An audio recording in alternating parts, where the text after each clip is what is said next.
What happens when a billionaire marries the janitor just to silence a rumor? And what if the woman he thought would be invisible is the very one who teaches him how to feel again? Nathaniel Brooks didn't believe in love. He believed in logic, legacy, and control. June Whitmore didn't believe in fairy tales. She believed in survival, silence, and doing what needed to be done. They were never meant to meet, let alone marry. But one contract, one signature, one agreement without affection changes everything. He needed a convenient wife. She needed money to save the shelter that once saved her. No romance, no expectations, just appearances, until their lies started to feel like the only truth either of them could trust. What happens when a man built from walls meets a woman who's learned to live without them? Can he learn to love someone who refuses to be saved? Can she trust someone who's never known what love really costs? And when an unexpected child, public scrutiny, and private truths threaten to tear them apart, will they protect what's real or retreat to what's safe? If you believe in quiet strength, imperfect beginnings, and love that grows where no one thought it could, share, and subscribe to Shining Stories. Now, let's begin. The old house on Sullivan Street was far too quiet for a wedding night. Nathaniel Brooks stood in the hallway, his hand resting on the antique brass knob of the guest bedroom door. Rain tapped softly against the windows, casting faint shadows that flickered across the wooden floor like ghosts, too polite to stay. The scent of polished pine, aged paper, and unfamiliar perfume lingered in the air, clean, subtle, and oddly comforting. He hesitated before stepping inside. This was supposed to be the beginning of something, but all he could feel was the vastness of the space between them. June Whitmore was already seated by the window, wrapped in the kind of stillness that didn't ask for permission. Her back was straight, her dark hair pulled into a simple braid, and her hands rested calmly in her lap. She didn't look up when the door opened. She just stared out into the drizzle, as if it were the only thing real in the room. Nathaniel cleared his throat, the sound sudden and too loud in the intimate silence. "I wasn't sure if you'd want to talk." She turned her head slowly, her eyes meeting his with a composure that unnerved him more than any anger might have. There was no fear, no expectation, just quiet awareness, like she had already seen everything that could hurt and had survived it all. "We already said what mattered," she replied softly. "At the courthouse." "I do. That was the deal." He nodded once. "It's just this house. It's not what I wanted. It was last minute. It's fine." The silence returned, not harsh or awkward, just present, like a third person sitting in the room with them. Nathaniel crossed the floor and sat on the edge of the bed.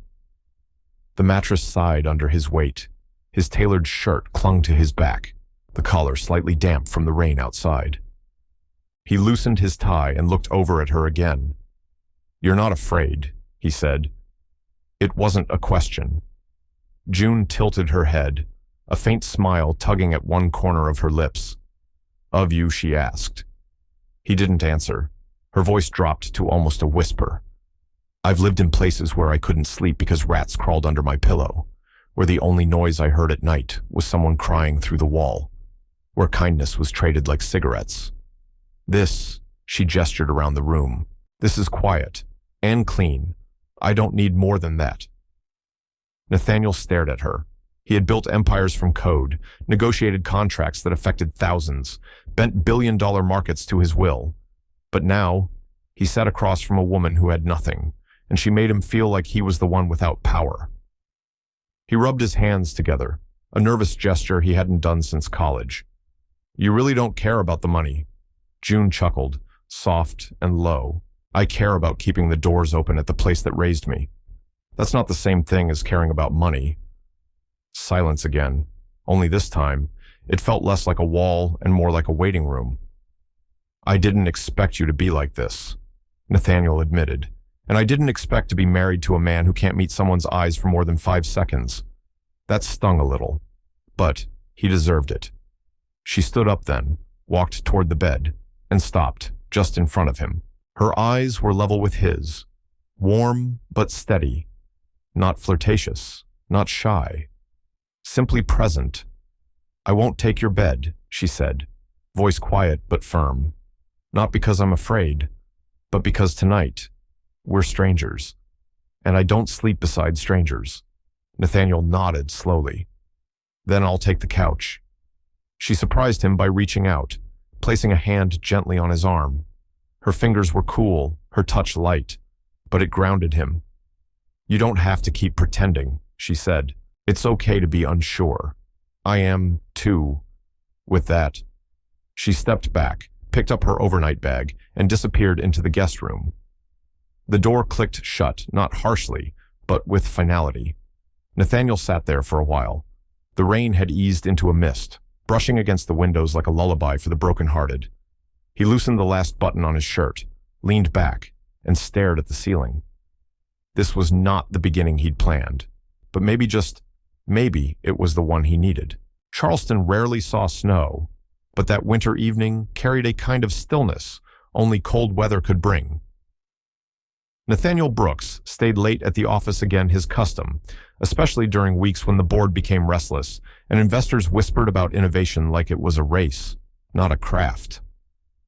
Brooks Innovations occupied the top 5 floors of the Charleston Tech Tower, a sleek glass prism rising against the low country skyline.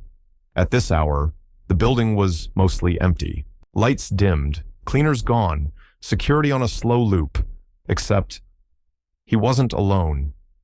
As Nathaniel stepped out of his office to stretch his legs, a sound stopped him mid-step. Music, not loud, barely a hum. A melody carried on the edge of breath, not piped through the speakers, not a forgotten phone. Live. He followed it, down the hallway, past the elevator, around the corner near the old storage corridor.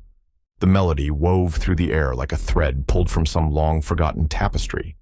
He didn't recognize the song, but it felt familiar, lonesome, raw, and beautiful. That's when he saw her. She was kneeling on the floor, her back to him, scrubbing a stubborn mark near the vending machine. A mop bucket sat beside her, and her humming continued, soft and steady. Her dark hair was tied up in a loose bun. She wore a gray utility jumpsuit 2 sizes too big, sleeves rolled, knees damp. She looked utterly unaware of him until her head tilted slightly, sensing something shift in the room. June Whitmore turned, and in that moment, Nathaniel forgot how to speak. Her face wasn't striking in a way magazines favored, but it was unmistakably memorable, kind, clear-eyed, tired, but not defeated. There was a steadiness in her gaze that made him uncomfortable, like she could see more than he wanted her to. "Oh, sorry," she said, scrambling to stand. "Didn't know anyone was still up here." He found his voice, rough from disuse. "I wasn't expecting anyone either." She glanced down at the stain on the tile and gave a sheepish smile. "Coffee. Someone spilled it 2 days ago. It's practically part of the floor now. You were singing." June blinked. "I do that sometimes. Helps pass the time." "What song was it?" Her brow furrowed, surprised by the question. "Old Appalachian hymn. My foster mother used to sing it during storms." Nathaniel nodded slowly. He didn't know why he'd asked, or why he was still standing there. "You work night shift?" She nodded. "2 jobs, actually. This is the quieter one. You clean alone, most nights?" "Yes. It's peaceful here. Nobody to dodge. Nobody watching." He nodded again, unsure what else to say. He wasn't used to casual conversation, especially not with employees outside the executive suite. It felt exposed. June picked up her mop and straightened. "Well, I'll get out of your way, Mr. Brooks." He blinked. She knew who he was. "Sorry," she added quickly. "Didn't mean to make things weird." "You didn't." She offered him a small smile, brief, genuine, unguarded, and turned to leave. But something in Nathaniel stirred. "You have a good voice," he said, just before she rounded the corner. She paused, then nodded once without turning back. "Thanks," she said, and vanished into the quiet corridor. Nathaniel returned to his office, but the room felt different now. The silence was heavier, somehow. He sat at his desk, staring out at the night-washed skyline. The city blinked below, oblivious to the fact that something, however small, had shifted.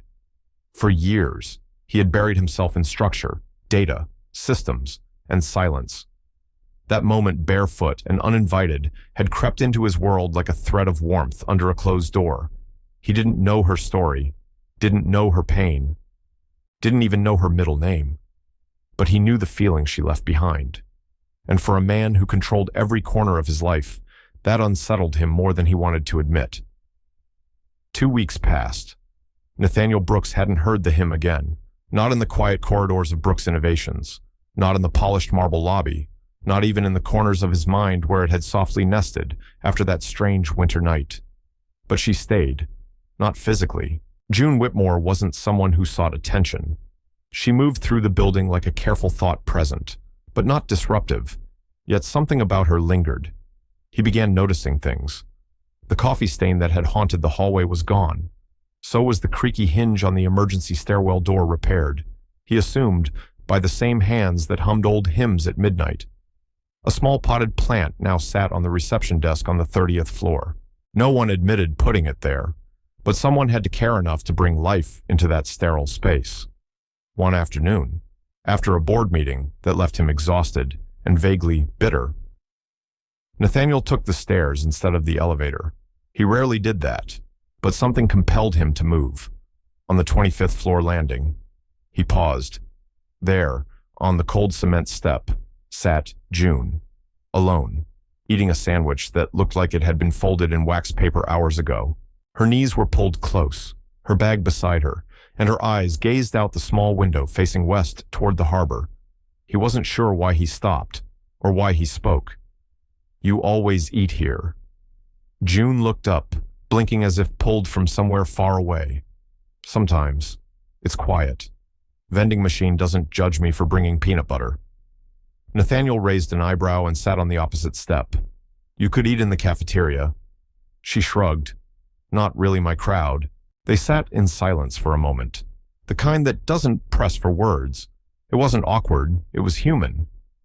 "I'm surprised they let you eat during shift hours," he remarked. "They don't know," she replied without flinching. "But I work hard. I don't take more than I give." Nathaniel looked at her, then really looked. She wore no makeup, no jewelry. Her nails were short and clean, her boots scuffed but intact. There was no pretense, no performance, just a person. And it hit him, suddenly and uncomfortably, how few people in his world showed up without masks. "What did you do before this?" he asked, genuinely curious. June took another bite, chewed slowly, swallowed.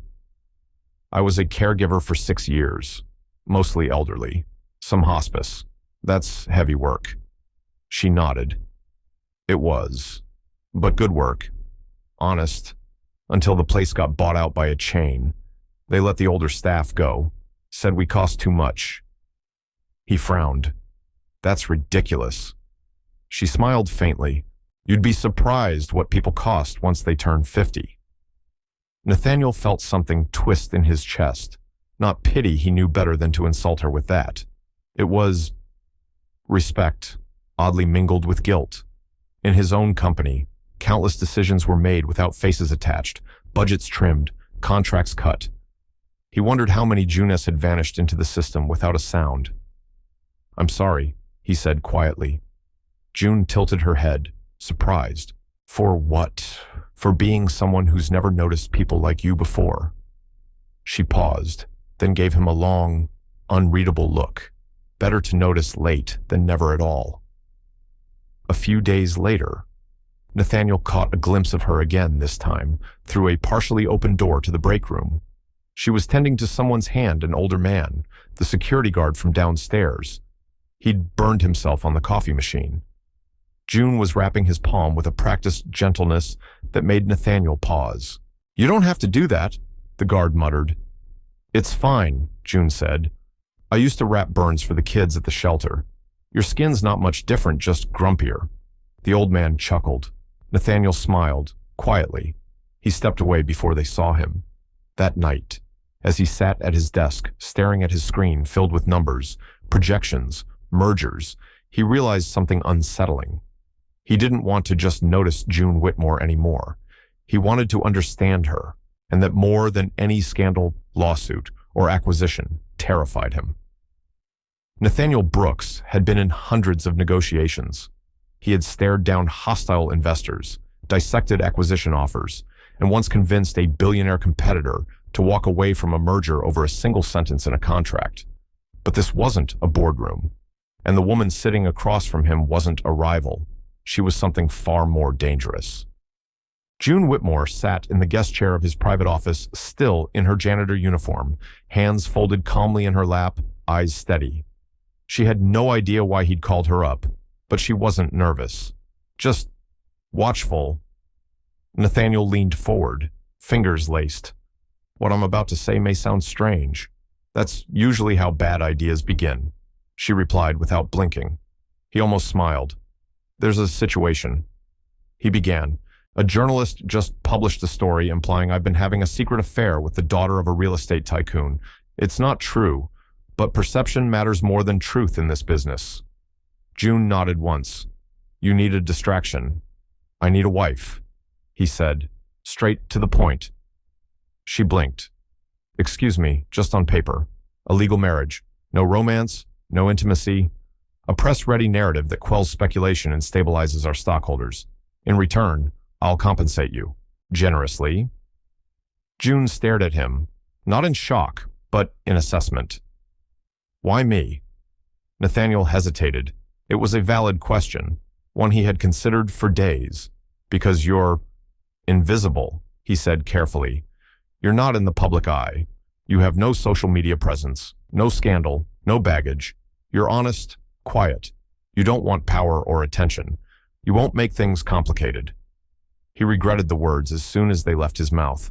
June leaned back slowly, eyes narrowing just enough to cut. Invisible, she repeated. Uncomplicated. I didn't mean it disrespectfully, he said quickly. No, she said, voice calm but sharp. You meant it efficiently. Silence settled between them, heavy. Still, he cleared his throat. The amount is $2 million, tax-free. You can use it however you want.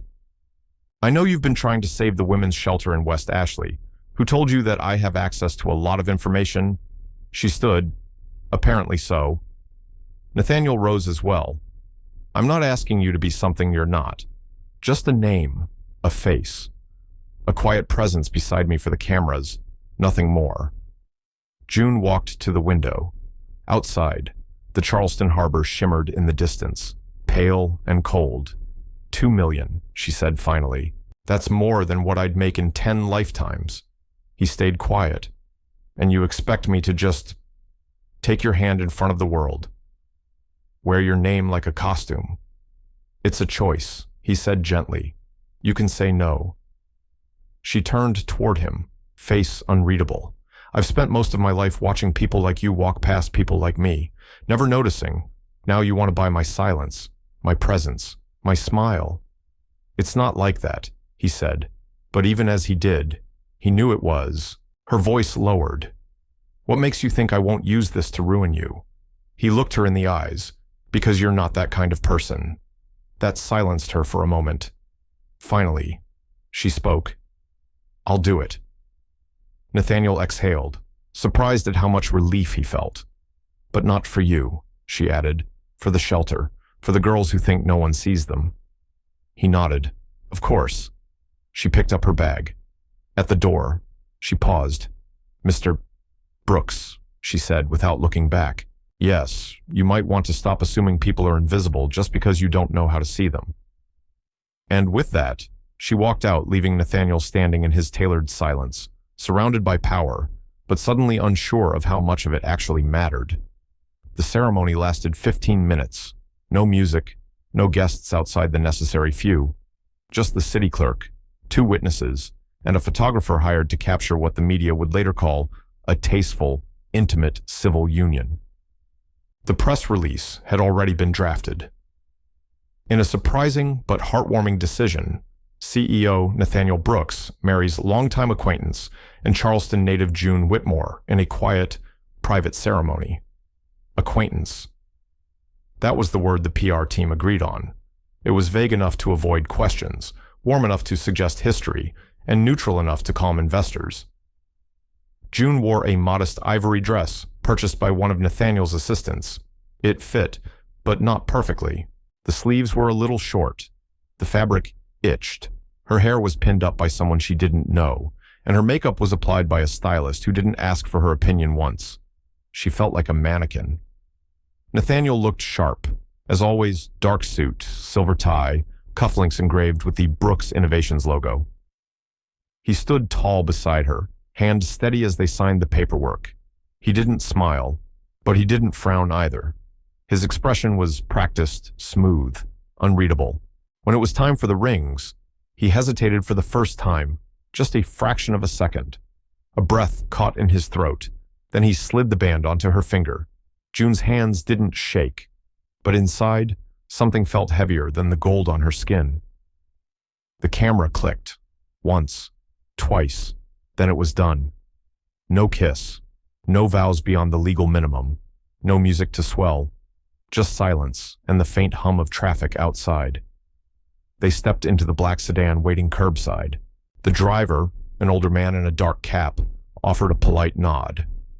June slid in first. Nathaniel followed, and the door shut with a soft thud behind him. The city rolled past the tinted windows, iron fences, moss-draped oaks, the dusky curve of the Ashley River shimmering in the distance.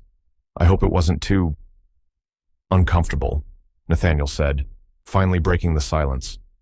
June stared ahead. I've had dental work more romantic. He blinked, then laughed. It was short, involuntary, and real. That bad? He asked. I didn't say it was bad, just honest. They lapsed into quiet again. Nathaniel loosened his tie, leaned his head against the window. You looked beautiful, he said softly, almost as if he didn't mean for it to be heard. June turned toward him, studying his profile. For the first time, he didn't look invincible. He looked tired. Thank you, she replied after a long pause. You looked like someone getting promoted. Congratulations. That earned another soft chuckle. But then his expression sobered. I'm sorry it had to be this way. You mean fake? He hesitated. I mean, transactional. She nodded. You warned me. No romance. No illusions. I still feel like I owe you more than this. You do, she said, voice steady, but not in the way you think. He turned to face her. Then how? She didn't answer right away. Instead, she lifted her hand and examined the ring on her finger. It was simple, elegant, a symbol with no meaning behind it yet. You owe me the truth, she said finally. Not now, but someday. The car slowed as they approached the towering glass building where Nathaniel lived, a penthouse with sweeping views of the harbor, polished stone floors, and rooms that echoed when no one was home. He nodded once, quietly, as the driver opened the door. The cameras would tell a story. The headlines would paint a picture. But behind that carefully curated image, two people had just become husband and wife without ever becoming known to each other. And somewhere deep inside both of them, though, they'd never admit it yet, something had shifted. Not love, not trust, but the first fragile crack in the wall they each had spent years building. The penthouse was silent. No champagne, no rose petals, no lingering music, just the quiet hum of the city far below and the soft ticking of a vintage wall clock that sounded far too loud now. Nathaniel Brooks stood near the floor-to-ceiling windows, staring out at Charleston's waterfront. The moonlight shimmered across the Ashley River, dancing like fractured silver. But he couldn't focus. Not on the view, not on the spreadsheets he'd left open, not on anything except the awareness that tonight, he was no longer alone in this space. June Whitmore was in the guest room. That had been her choice. After they arrived from the courthouse, she said very little. She simply removed her heels at the door, glanced around the pristine apartment, and asked softly, "Which room is mine?" He didn't argue. He didn't push. Something told him that if this fragile agreement had any chance of surviving, it would require a level of patience he wasn't used to offering. Now, hours later, the apartment still held her presence. Her coat hung by the door. Her bag, small and worn, sat near the guest room. Her scent, clean and faintly floral, lingered in the hallway. Nathaniel poured himself a glass of water, but didn't drink. Instead, he found himself drifting toward the guest room. He paused outside the door, listening. Nothing. He knocked once, gently. A pause. Then, yes. His voice was low. I wanted to check if you needed anything. The door opened halfway. June stood there, barefoot, wearing a plain white t-shirt and loose pants. She looked half asleep, but not irritated. "I'm okay," she said. "Thank you." Nathaniel nodded, but didn't walk away. She tilted her head. "You all right?" He hesitated. "I haven't shared this place with anyone in years." He admitted, "It feels unfamiliar." June leaned lightly against the doorframe. "It's strange for me, too. I never thought I'd end up here, married to someone I barely know, living in a place where the furniture costs more than everything I've ever owned. That doesn't seem to bother you," he said. "It does," she answered honestly, "but not for the reason you think." He met her eyes. "Then what reason I'm afraid of disappearing in it, of becoming part of someone else's story without ever telling my own?" Nathaniel's breath caught. For a long moment, neither of them spoke. Then June opened the door wider. "Do you want to sit?" He blinked. "Here, not in the bed." "The chair," she said, gesturing. "You look like you haven't exhaled all day." He stepped inside. The room was simple. She hadn't unpacked. A single lamp cast a warm glow. The chair in the corner was covered with a folded blanket she must have found in the linen closet. Nathaniel sat. June returned to the bed, pulling the blanket up to her waist, legs folded beneath her. "I'm not going to ask you personal questions," she said, "but I think we'll have to learn how to exist in the same space without pretending we're made of stone." He looked at her. "You think I'm pretending I think you've been alone for so long that you forgot what it's like to be looked at?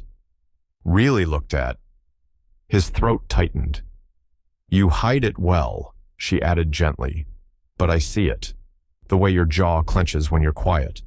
The way you stare out the window like something's missing." Nathaniel closed his eyes for a moment. "And what do you see in the mirror, June?" Her answer came softly.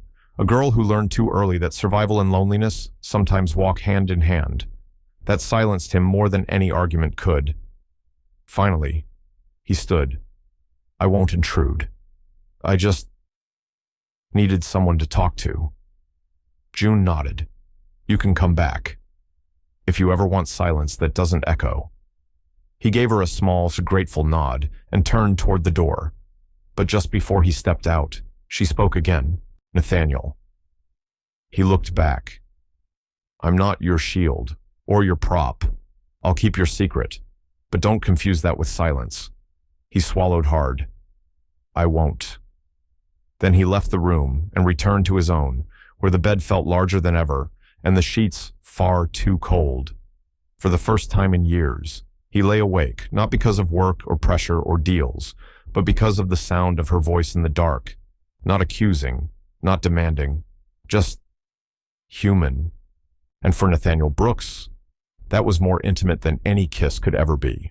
3 weeks after the wedding, Nathaniel Brooks made a decision that stunned his entire executive board.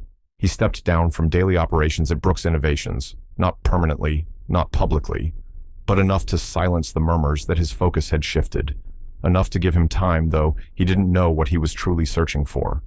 Only that something about the life he'd built no longer felt like his. And so, he took June and left Charleston behind.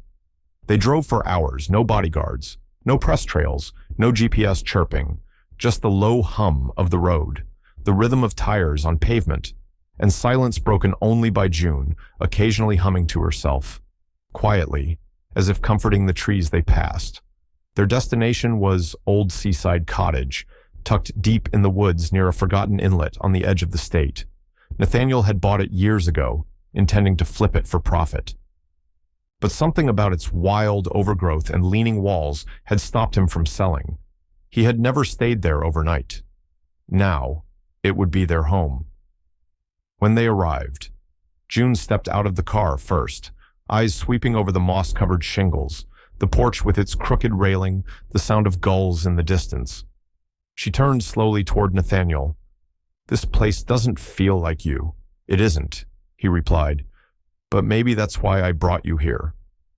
The first few days passed in strange quiet. Nathaniel, stripped of his daily routines, found himself lost in ordinary things: how to start the old wood stove, how to unclog a rusted faucet, how to sit still long enough to hear birds instead of conference calls. June, on the other hand, moved like she'd been there her whole life. She swept dust from corners with the same care she once used to tend to elderly patients. She planted herbs in a cracked ceramic pot she found in the shed. She repaired a loose cabinet door with an old screwdriver and 2 mismatched screws. "I like it when things don't match," she told him. "Makes them feel honest." Nathaniel watched her, not just with his eyes, but with a kind of quiet longing that surprised him. It wasn't attraction, though. She was beautiful in a way no camera could ever capture. It was respect, admiration, maybe even envy. She wasn't trying to control the space. She was simply being in it. And for a man whose entire identity had been shaped by control, that was both terrifying and magnetic. One evening, as twilight bathed the cottage in gold, Nathaniel stood outside, splitting firewood. His suit jacket had been replaced by an old flannel shirt. His leather loafers swapped for worn boots. Sweat clung to his neck as he brought the axe down in rhythm. June appeared beside him, holding 2 glasses of sweet tea. "You're getting better," she said, handing him one. "At what pretending I'm not a CEO?" "At being a man who doesn't need to pretend anything," she answered. He sipped the tea. It was warm, slightly bitter, perfectly real. "I didn't know how quiet the world could be," he murmured. "That's because you've never let it be quiet." He looked at her. "How do you do that? Do what live without needing noise?" June smiled. "I've had enough of it in my life. Most of it cruel. Silence is only scary when you're avoiding yourself." Nathaniel exhaled slowly. "Then maybe I've been running for too long." June didn't answer. She didn't need to. She simply sat down on the steps of the porch, tucking her knees to her chest, and patted the space beside her. He sat, and for the first time in decades, Nathaniel Brooks didn't feel like he needed to say anything to fill the silence. It filled him instead. Later that night, as June washed the few dishes they'd used for dinner, Nathaniel stood in the doorway, watching her in the dim kitchen light. She didn't know he was there. Or maybe she did, and didn't care. He noticed the way her hands moved with intention, the way she hummed softly, without fear of being heard, and just as he turned to leave, she spoke. "You can stay, you know." He paused. In the kitchen, in the quiet. He smiled faintly. "I thought I already was." June shook her head gently. "No, you're still trying to earn it." That night, Nathaniel didn't return to his usual mental spiral of business plans and buried emails. He sat by the fireplace, listened to the fire crackle, watched June fall asleep on the sofa with a book open on her chest, and realized he wasn't falling apart. He was falling into something terrifying, something peaceful, something that didn't ask him to be powerful, just present. They had made it almost a month without noise from the outside world. The old seaside cottage had become a rhythm: quiet mornings brewing coffee, long walks through pine-blanketed trails, evenings by the fire, and simple meals made from what June planted or Nathaniel bought from a market 3 towns over, always under a different name. But nothing stayed hidden forever. It started with a phone call, not to Nathaniel, but to his head of public relations. An aggressive reporter from an online business tabloid had gotten hold of the marriage license. The wedding, once kept carefully under wraps, had leaked. The headline read, "Reclusive CEO marries janitor in secret ceremony, PR move or midlife crisis." By the time Nathaniel saw the article, it had already racked up over 200,000 views. He sat at the small wooden kitchen table, phone in hand, brows furrowed. June came in from the back garden, hands dusted in soil, face flushed from the afternoon sun. She saw his expression and stilled. "What is it?" He turned the screen toward her. She read the headline slowly, then scrolled down. Her name was there, full, legal, bolded. So was a picture of her, cropped from a grainy security camera, still, in a jumpsuit, holding a mop. She didn't speak, just set her gloves down on the counter. "I'm handling it," Nathaniel said quickly. "I'll have it pulled. We'll send a statement, or no comment. Or it's already out," June said flatly. "You can't undo it." Nathaniel stood. "They have no right. They don't need a right." She cut in, voice level, just a narrative. She turned away, back straight, eyes dry. But her shoulders trembled slightly. He wanted to say something, anything, but every word felt like a defense of a world she already knew too well. The fallout came fast. Investors began whispering about Nathaniel's state of mind. At an elite fundraiser in Charleston, he had once headlined, a former business partner told the crowd with a sneer he married his cleaning lady, probably thought it'd save him on payroll. But the worst moment came unexpectedly. A letter arrived handwritten, no return address. Nathaniel opened it. The handwriting was neat, feminine. June read it over his shoulder. "He'll tire of you. They always do. He'll return to women who belong in his world. You're just a break from his reflection." She walked away before he finished reading. He followed. "June, I grew up hearing that voice," she said without turning. "From foster mothers who said I wasn't enough. From teachers who said I'd disappear. From employers who called me replaceable." He stood there, helpless. "I thought I had grown past it," she continued. "I thought I stopped caring." "You have every right to care," he said softly, "but don't let them make you small again." June turned around then, eyes fierce. "I'm not small, but I'm also not naive." Her voice cracked, not from weakness, but from weight. "I didn't marry you to climb anything. I said yes because I thought I could do something good with what you offered. But if the world only ever sees me as your charity case, maybe I was wrong." Nathaniel stepped closer. "They don't know you, but they define you," she whispered. "And you define me now by association." He shook his head. "No, that's not who I am anymore." She stared at him, searching his face for a truth she could trust. "I want to believe that," she said. "But right now, I don't know who I married." Then she walked out the front door, into the woods, not slamming it, just closing it behind her like a question mark Nathaniel couldn't yet answer. That night, the cottage felt too quiet. Nathaniel sat alone by the fire, her mug still on the table across from him. Cold tea, a smudge of lipstick on the rim. He had known pressure, known betrayal, known loss. But this felt like something breaking within him, not around him. He opened his laptop, not to email, not to press, but to draft something he had never written before. A letter. To June. He didn't know if he'd give it to her. But for the first time in his life, he wasn't writing to fix, or sell, or argue. He was writing to be known. The rain returned that night.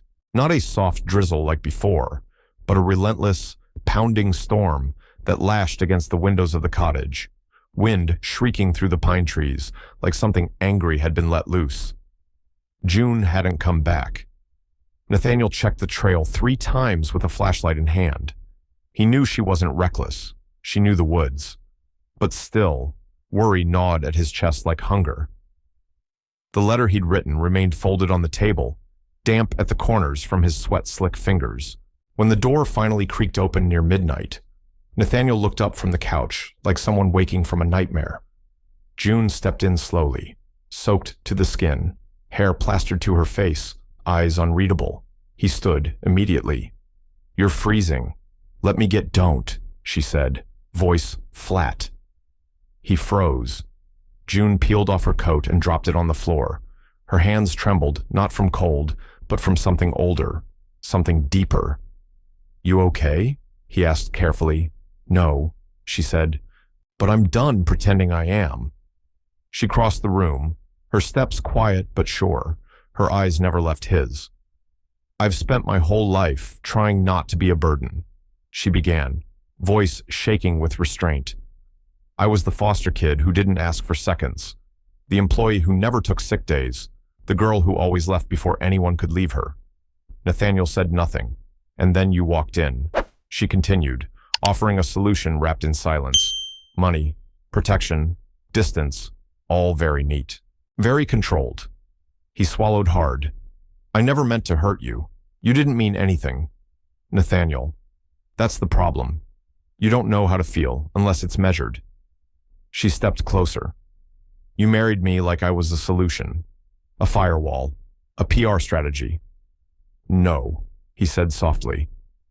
I married you because I was invisible enough to be useful. She snapped. Silence fell. The fire crackled behind them, casting long shadows across the room. Nathaniel took a slow breath. You're not invisible to me anymore. June blinked, and for a moment, something flickered in her eyes, uncertainty, pain, hope. But it vanished as quickly as it came. I don't want to be seen as a problem solved, she said, or a good deed, or a way for you to feel like a better man. You are not a project, he said, stepping toward her. You're the only thing in my life right now that feels real. Her breath caught, and that scares the hell out of me, he added. Because I don't know how to be real with you, but I want to learn. June stood very still. You don't need to rescue me, Nathaniel, she whispered. You just have to respect me enough to walk beside me. Not ahead, not behind, beside. He nodded, eyes wet. I hear you. She exhaled slowly, some tension leaving her shoulders. Then let me decide where I belong in this story. He reached into his pocket and pulled out the crumpled letter. I wrote this before you came back. I didn't know if I'd show it to you. He handed it to her. June hesitated, then took it.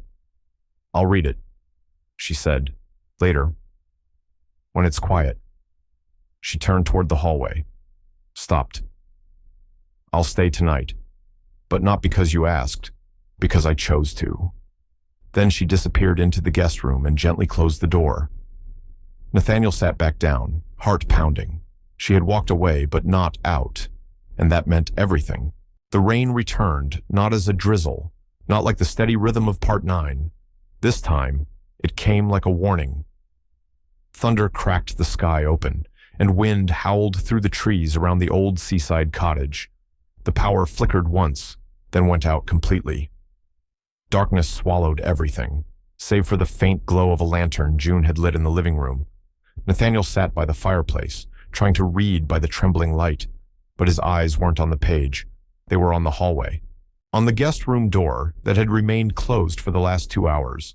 They hadn't spoken since the night of the argument. They moved around each other with caution, careful not to push too soon, too hard. Then, somewhere around midnight, he heard the front door creak. Nathaniel stood quickly. June. No answer. The door was open. Rain blew in sideways, and her boots were gone from beside the mat.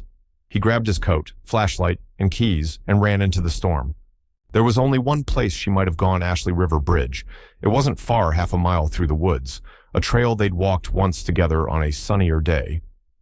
The bridge stretched across the black waters like a narrow path into nowhere, the kind of place people went to feel small enough to think clearly. Nathaniel's shoes sank into mud, his breath sharp with adrenaline. Trees bowed under the wind, branches cracked overhead. He found her near the center of the bridge, soaked, hair whipping around her face, hands gripping the wooden railing as if it were the only thing holding her to the earth. He didn't call out at first.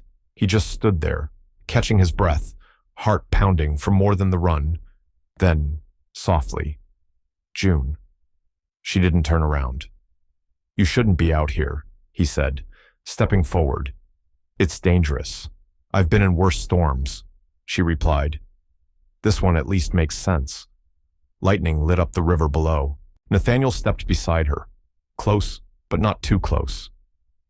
Talk to me. She stared into the water. I came out here because I needed to remember what it feels like to be alone, really alone. No expectations, no headlines, no marriage. His voice was low.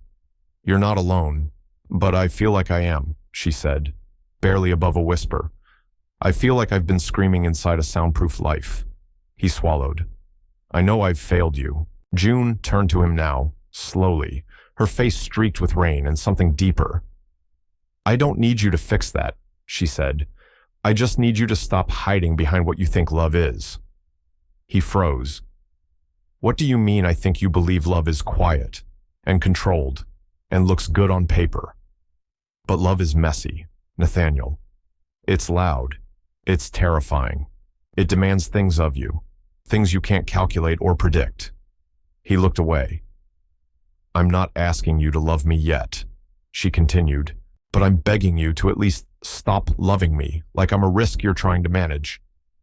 The words hit him like a gust of wind, and for the first time since they'd met, he let go. Nathaniel stepped forward, rain falling between them like a veil, and his voice cracked not from cold, but from something he had buried far too long. I don't know how to love someone who can walk away.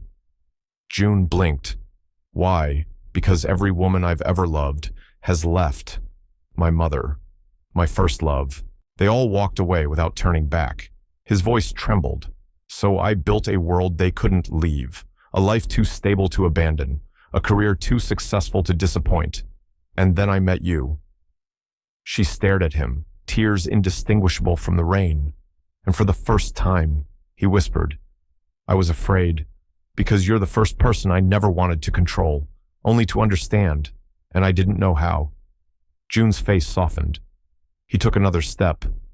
I'm sorry I turned you into a safety net. You were never that. You're the thing I never thought I deserved. Silence settled over them deeper than the storm. Then, slowly, June reached out, not to pull him in, but to hold his hand. Nothing more. Just that simple, quiet act. And somehow, it meant more than any kiss, more than any contract, more than any carefully chosen words ever could. Together, they stood on that bridge between two storms, one outside, one within. And somewhere in the middle, they finally chose each other, not because they had to, but because they wanted to. Spring arrived gently that year, like the world had decided to exhale. The days at the old seaside cottage grew longer. Wildflowers bloomed along the forest edge, and the sound of birds returned in the early morning soft, insistent, hopeful. June Whitmore moved slower now.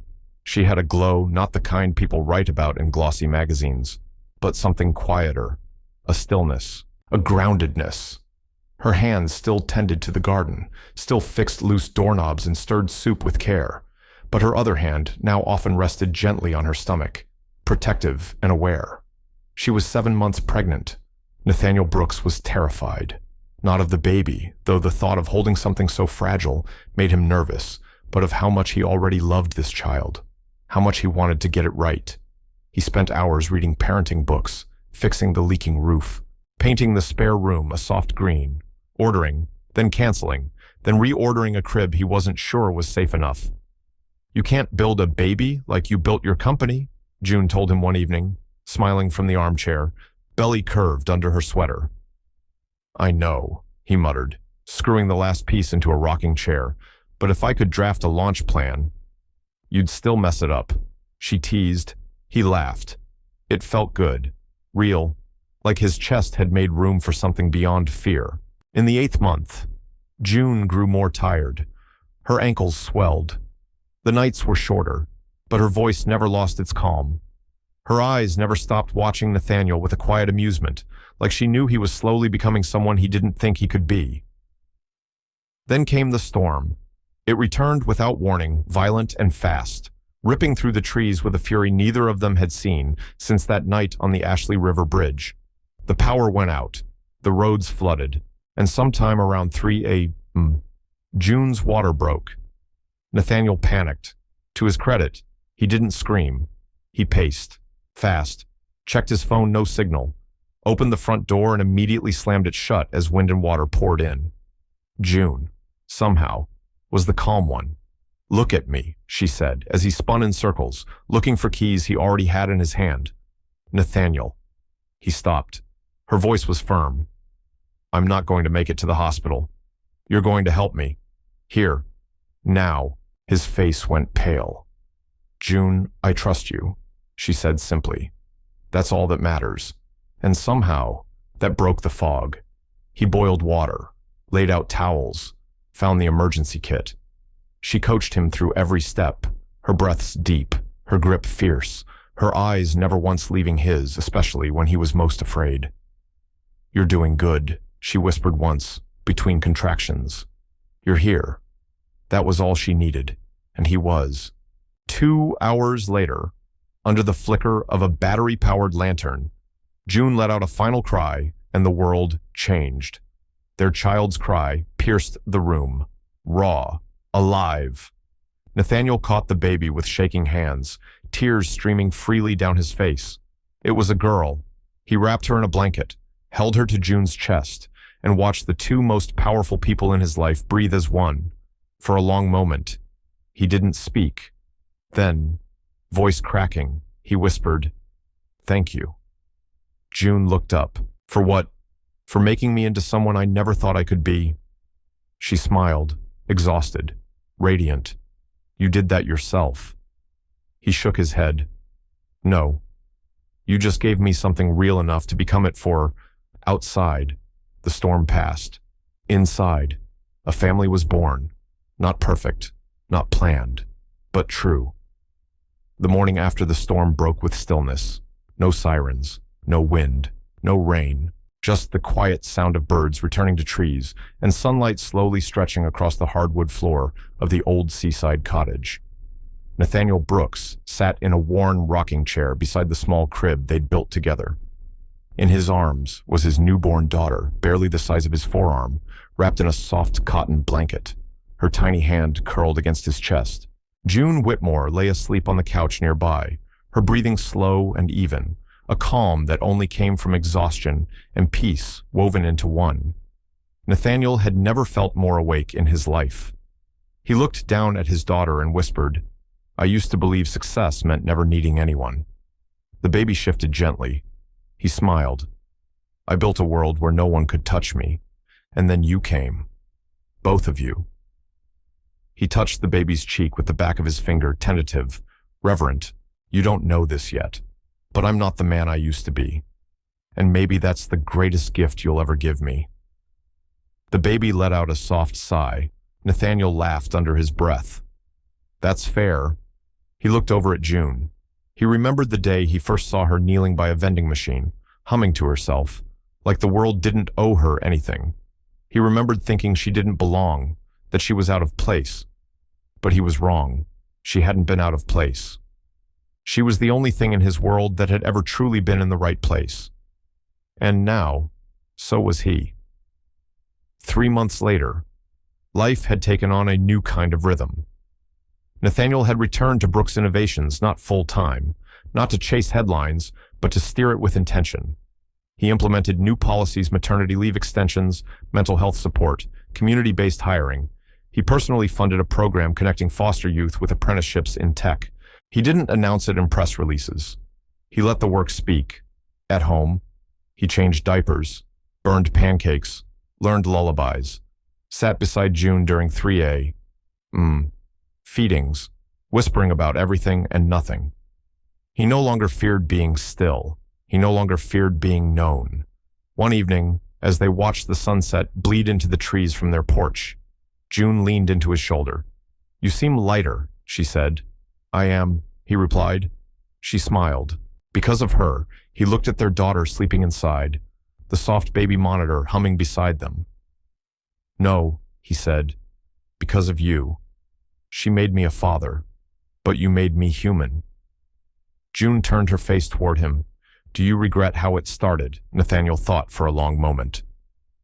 "No," he said softly.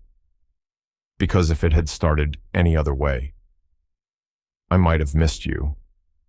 She reached for his hand, laced her fingers through his, and in that moment, there was no title, no legacy, no past to outrun. There was just them, and in her touch, in her trust, in the rhythm of a life built from silence and storm, Nathaniel Brooks finally became the man he never thought he could be. Not every love story starts with sparks. Some begin in silence, in fear, in misunderstanding. But what Nathaniel and June found wasn't just love, it was truth. The truth that no title makes you more human, that no job makes you less worthy, and that dignity, strength, and grace often live in the people we're taught not to see. This story isn't just about a billionaire and a janitor. It's about every woman who's been underestimated, every man who's been taught that emotion is weakness. It's about how kindness changes people quietly, deeply, forever. And maybe most of all, it's about what happens when we finally choose to see each other, not for status, but for soul. If you've ever felt unseen, this story was for you. If you believe love isn't about power, but presence, this story stays with you. At Shining Stories, we tell the tales that others overlook, where empathy becomes a revolution, and quiet hearts leave the loudest echoes. If this story moved you, like, share, and subscribe to help us spread compassion, reflection, and truth one story at a time, because the next story might just be yours.